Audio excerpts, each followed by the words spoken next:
what is going on, everybody? It's Max here from Mamba's Legacy, and I'm here to talk about the Houston Texans destroying the Jacksonville Jaguars in Week 1 of the NFL season. The Texans' defense was reading Trevor Lawrence like a book. Trevor Lawrence, rookie mistake, was looking at the receivers, who he was going to pass to the entire play. The Texans really picked up on that.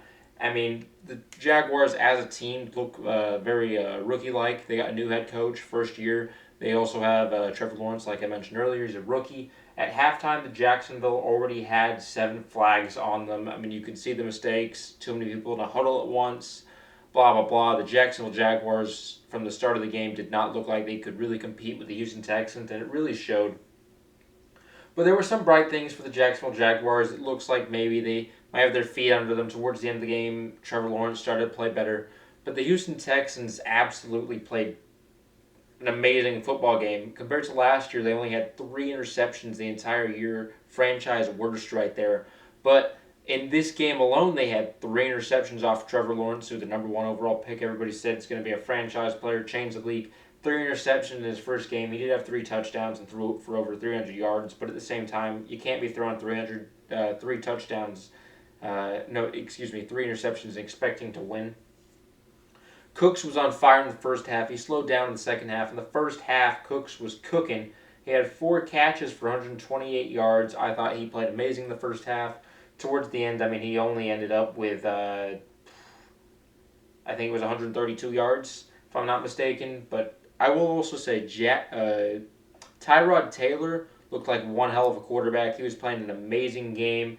At halftime, he was 14 for 23, 229 yards, 2 touchdowns, 0 interceptions, and ended the game 26 of 48. 21 of 33 with 290 yards, 2 touchdowns, 0 interceptions.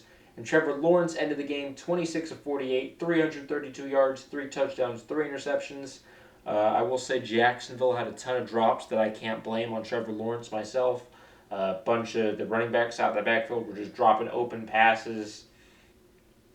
And the Houston Texans were just outclassing them in every way possible.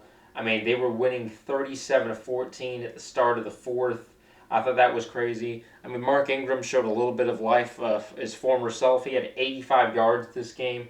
Danny Amendola showed his value. He caught every pass that was thrown to him. He got 5 passes, 5 catches, and then with a touchdown. Jacksonville could not run the ball to save their lives. They only had 76 total rushing yards. I thought that was pretty disgusting. And they only converted 27% on third down. And they ended the game with 10 flags. So, bunch of rookie mistakes. They really need to get their feet under them. I think that's really going to be necessary for them. I mean, the Houston Texans had 27 points at halftime. They haven't done that for the past 5 seasons. That's how long it's been since the Houston Texans have put up over 24 points in the first half. I found that stat quite interesting, and I found a bunch of things pretty crazy with this game, and I think the craziest thing was, have the Houston Texans found the quarterback they need? Tyrod Taylor played one hell of a game, did not turn the ball over, ran the ball pretty well. I believe he had 40 rushing yards himself. I mean, the man, he just played I forgot how many yards he had. It might have been 40, but Tyrod Taylor played one hell of a game. The Houston Texans, I definitely feel like will be back next week. I think they can keep playing at this high level. I hope the Houston Texans can prove everybody wrong with the allegations. Deshaun Watson facing, I believe, 22 to 26 different counts. Not going to get into that. If he's guilty, he's guilty. If he's innocent, he's innocent. The legal system will take care of that. But if Deshaun Watson doesn't come back, I still wouldn't be upset with this Houston Texans team. Brandon Cooks is showing shades of his younger self. He hasn't been the greatest in the past 2 years, I'd say. But right now, I think he's showing signs that he can come back and have another 1,000-yard receiving season. I really hope he can. I mean, he ended with 132 yards. I find that quite impressive.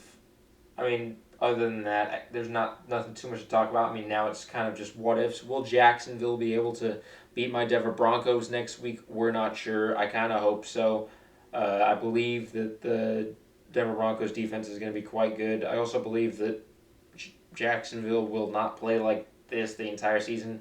I mean, the score doesn't reflect the amount of beating they received this game. if you really look at it, I mean, the Texans stopped playing defense really in the fourth, and they scored in the fourth.